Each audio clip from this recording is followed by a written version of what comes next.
Hey everyone, welcome back to Tidbits with Tara. Today I am in our greenhouse. It's really sunny in here. It's not very shady, so I'm sitting on a bucket. Hopefully you'll be able to see me.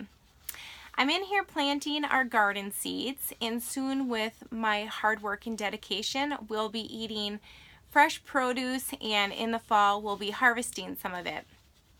I really enjoy this time of year when the trees are budding and the flowers are going to bloom soon, and we're going to be getting green grass, and everything is just, it's coming back to life again.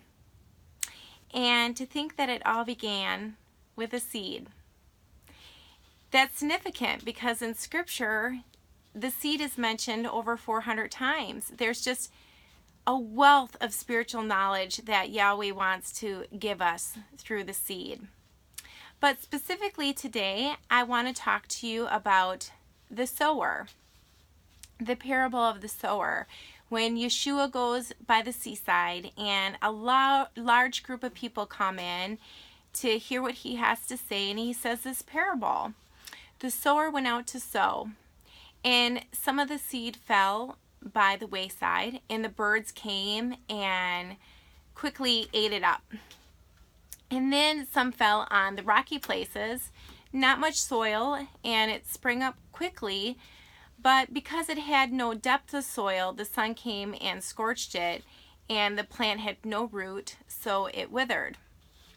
And then you have the seeds that fell in the thorns, and the thorns grew and choked the plant, and it yielded no crop.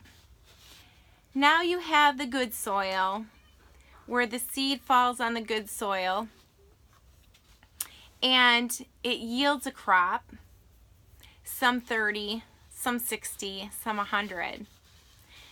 Yeshua said, "He who has ears, let him hear." Now the wayside is the one who hears the word of Yahweh, but Satan comes and quickly steals it from them. Then you have the rocky places. And that's where they receive the word with joy, but it has no root, and it's short-lived, and the pressures and the persecution comes, and immediately they stumble. Now you have the thorns, and when the thorns come and they grow, which is like the deceit of riches and money and the matters of this world, and the worries of this world, they enter in, and soon they choke out everything. They choke out your life and all that you're understanding about Yahweh's word. Then you have the good soil, and that's the one who hears the word of Yahweh. They accept it, and they bear good fruit. Now we can learn about the other three. We don't want to be like the wayside. We want to hear what Yahweh's telling us, take time to meditate on it, pray about it, and learn about it. We don't want to be like the rocky places where, persecution comes. We need to be overcomers of that. He says we're going to have persecutions and pressures, and we have to learn to be overcomers. And then the thorns. We want to have some good, deep soil. We don't want to have, our focus shouldn't be on what's the next big thing and how can I get rich and the matters of this world. And we should not worry. Yeshua says, cast your worries upon him.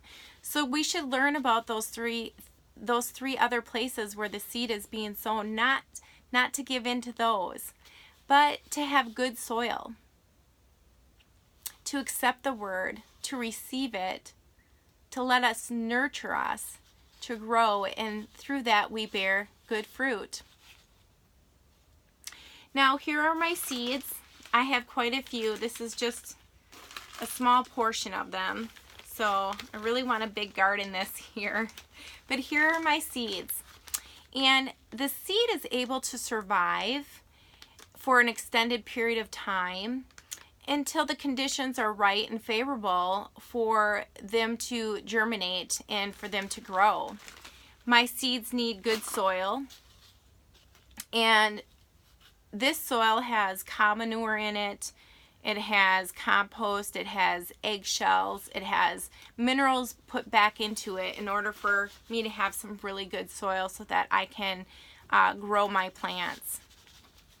So I'm going to tend to this. I'm going to water it.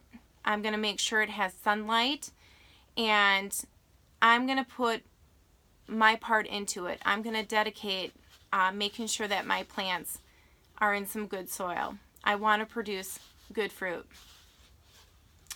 The verse in Matthew 13:23, but he that receives seed into the good ground is he that hears the word, understands it, and bears fruit. That word seed is interesting enough. When I look at it in the Hebrew, I went to the Strong's Concordance and I found it in the Hebrew. I went back from Strong's, looked in the Polyglot, and brought it back to the Hebrew, which is number 1397H, capital H, lowercase h. And I looked at the definition in there for seed, and this is what it gave me for definition for this specific one where we're sowing our seed into the good soil. It goes back to following Yahweh's commandments, His precepts, His ordinance, His statutes, His instructions, and that is the good soil we want to be grown in. We want Yahweh's word. We want all of His word, not just a portion of it. We want all of it. You plant a seed. You have the capability to reap a harvest. What is our harvest going to look like? Something to think about, something to pray about, something to look into. I love the parable of the sower. I want to be the one putting my seed in the good soil, which is the word of Yahweh. And I pray that you do too. I hope this tidbit with Tara was just a little reminder about where you're planting your seeds. Until next time, blessings and shalom.